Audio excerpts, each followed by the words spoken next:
Finally, the element that seals their fate. Of all the footage of Apollo 11 requested from NASA over a 5-year period, one gem was discovered just before the completion of this documentary. An old reel received by mistake. It contains the raw or unedited footage of the crew of Apollo 11, Michael Collins, Edwin Aldrin Jr. and Neil Armstrong, staging part of their mission for nearly an hour in living color, with exceptionally clear behind-the-scenes audio of conversations discussing the techniques used to achieve a disingenuous picture depicting the Earth at a distance, in order to falsely demonstrate their far journey from it and their ability to survive passing through the Van Allen radiation belts. It cannot be misconstrued that this staging was done for some other reason prior to the mission, for the reel itself is slated and dated July 18th, 19th and 20th, 1969, the very days of the mission when they were said to be approaching and achieving lunar orbit. Furthermore, it is apparent they are in genuine zero gravity aboard the actual spacecraft, necessary to convince the mass media of their authenticity, just not any further than Earth orbit, as you will see. In this never-before-seen or heard footage, not only is the radio conversation between the astronauts and Houston Control audible, there is a secondary, private conversation taking place between the crew and a third confidential party, prompting the astronauts with what to say, when to speak, and how to effectively manipulate the camera to achieve the desired misleading effect.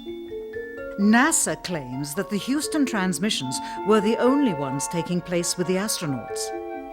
Listen now as Houston Control initiates a conversation with the crew, only to find them too preoccupied with the behind-the-scenes trickery to respond. Moments pass and the oversight is picked up on by the clandestine third party, who quickly prompts them with, "Talk." Immediately, Neil Armstrong speaks. Hello, Apollo 11. Houston, Goldstone says that the TV looks great. Over.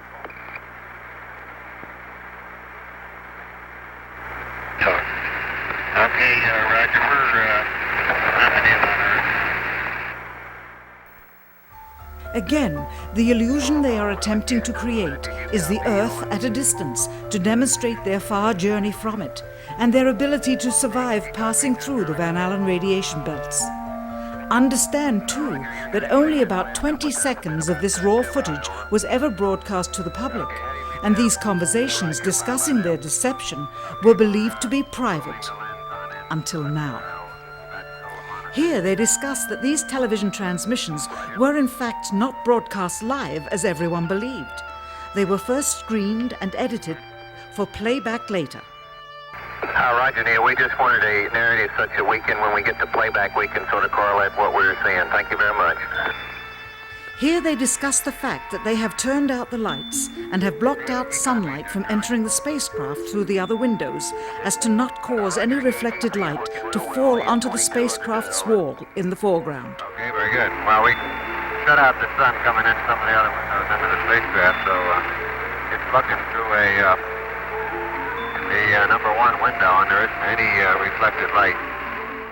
The reason this was done is so that the truth of the matter would not be revealed. It is this. Though the federal government would have you believe that this is a view of Earth from a distance out of the spacecraft's window as it nears the moon, it is not. What they have ingeniously done is placed the camera at the back of the spacecraft and centered the lens on a circular window in the foreground, outside of which it is completely filled with the Earth in low orbit. The circumference of the window then appears to be the diameter of the Earth at a distance, with the darkened walls of the spacecraft appearing to be the blackness of space around it. That is why they wanted the interior dark and blocked out the sun from entering through the other windows. Here you can see the extruded window, probably 2 inches thick at the bottom. This is because the Earth's shine is coming in at a downward angle. It also causes the Earth to appear to be an irregularly shaped circle, for you are seeing the outside of the window at the bottom and the inside of the window at the top, which together form 2 different sized halves of a circle.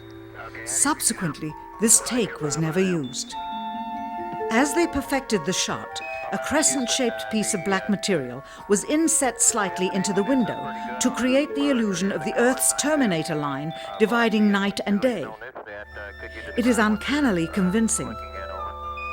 During this segment, intended to be edited and played back later for the worldwide television audience, dated July 18, 1969, Neil Armstrong condemns himself as he states that he is 130,000 miles out, or halfway to the moon, as the NASA flight log also states on this date, when he is in reality in low Earth orbit of a few hundred miles. Roger, Houston, Apollo 11. Calling in from about 130,000 miles out. Here, during another segment, also intended to air after review, Neil Armstrong falsely explains to the viewers how the shot is attained by putting the camera's lens to the window's glass, as it would have to be if they were the claimed distance away from the Earth. We only have one window that has a view of the Earth, and it's filled up with a TV camera. If the window was completely filled up with a TV camera, as he stated, then an astronaut's arm would not be able to get between the camera and the window, as it obviously does here in this outtake. South America becomes invisible just off beyond the Terminator or inside the shadow. You can also notice how the astronaut operating the camera reacted to the mistake by attempting to pan away from it. Blue cast. See white bands of major cloud formations across the Earth.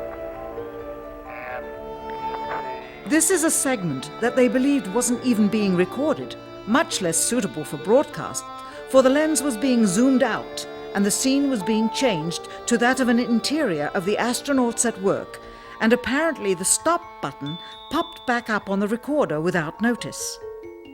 Here is the diffused work light that they used to see camera controls, but not throw light onto the spacecraft's wall. Here they remove part of the crescent insert.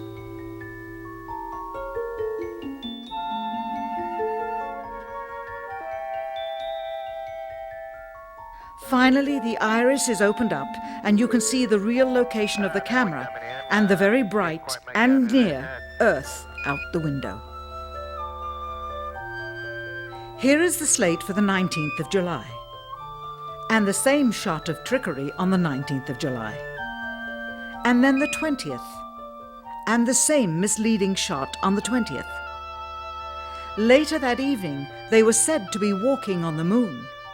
How can this be when they were in Earth orbit only 9 hours earlier, and the moon is some 3 days' journey away?